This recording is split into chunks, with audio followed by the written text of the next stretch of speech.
Hi there, this is Mrs. Thomas. I have the pleasure of interviewing today Mr. Charles Friends. He is an executive chef. I'm going to go ahead and turn it over to him to let him share just a little bit more about himself and his position. Okay. Hi, I'm the executive chef at Georgia Gwinnett College. The company I work for is called Aladdin, and they have several colleges. A typical day of being a chef is you have a staff of about 66. You had to make their schedule, so that's like 66 individual lives and what they're strong at and what they can do. Being an executive chef is not always about cooking. That's what people think sometimes, that, oh, you're an executive chef, so what do you cook and all that. Being an executive chef, you have to learn food costs, you have to learn labor, you have to learn inventory, and all that stuff. But the main thing about an executive chef, you have to really love people and love food and interacting with the guests, which the guests here are the students. Awesome. So if you had to kind of look at your typical day, you wake up, you leave home, and you go to work, what is a day in the life of an executive chef look like? You want to have the passion, because you want to, when you wake up in the morning, you want to have the passion of going to work, because as you can see, I love to eat. So I love to go in and say, I get to eat, I get to try this, I get to do that. On the campus, we have Chick-fil-A, we have Einstein's, we have Panda Express. We also have the dining hall. So there's a lot of places that we have control of and food.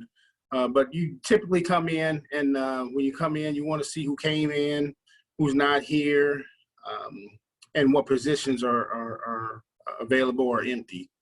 And then continue on. And then the best part is trying the food. I like that, That would be my favorite part. I know.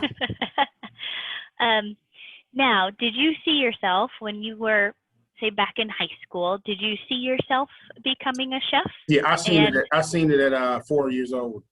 I was with my grandmother in the kitchen. My mother was in the kitchen, and the kids were playing outside, and I wanted to stay in and cook because I wanted to eat too.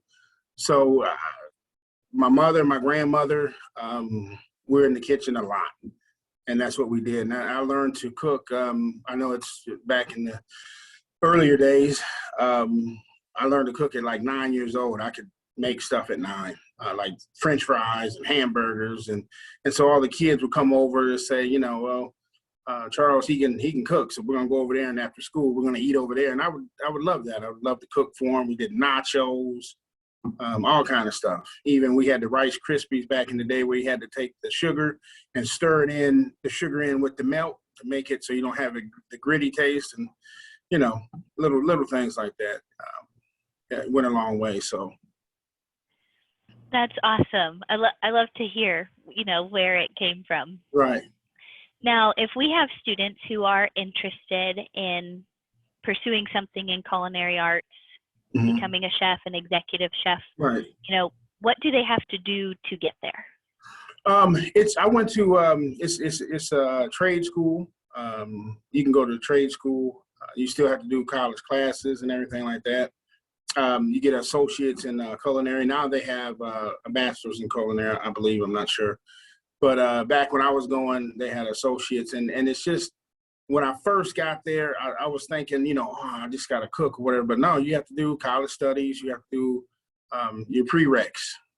So that surprised me when I got there. I was like, man, I thought I just had to cook. But you're better off if you do. They show you the ins and outs and everything in the classrooms and everything like that. But if you have the passion for it, it's easy. It's so easy to get through and to complete. But you do want the associate's degree because it helps you out with the paperwork and all the other stuff that comes with it. Now the computers, and we have tablets in the kitchen with recipes and all of that stuff. So it does help out. The education does help out. Wonderful. And if you had to go back and look back at, say, your primary education, the math, the English, the even, Like foreign college. language studies, yeah, Yeah. science, social. What Mhm. from that, because so often our students say, I'm not going to need this someday when I'm in my Right. career. What have you found that you did need that set you up in that foundation to use now? I would say it enhanced my writing skills, and my communication skills. When you're cooking, you kind of think that you don't need it or whatever like that. But if you're doing recipes and figuring out the math part on 3 cups is 24 ounces to quarts to gallons, you can pick it up quick.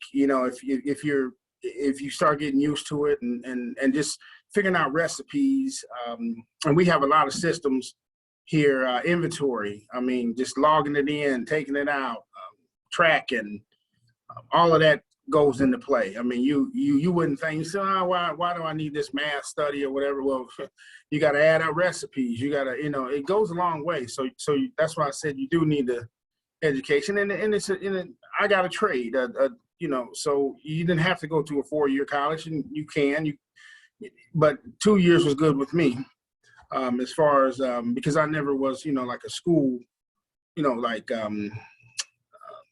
don't know how to say it, but like my grades were like C's and B's. Like I wasn't like all A's or anything like that, to tell you the truth.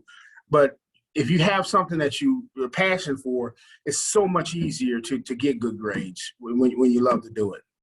So Wonderful. Well, thank you, Chef, so much for you're your welcome. time today. This was a pleasure talking with you, and I know that our students are really going to enjoy learning Thank you. how you got where you are and what they need to get there. So thanks so Right, much. right. Thank you.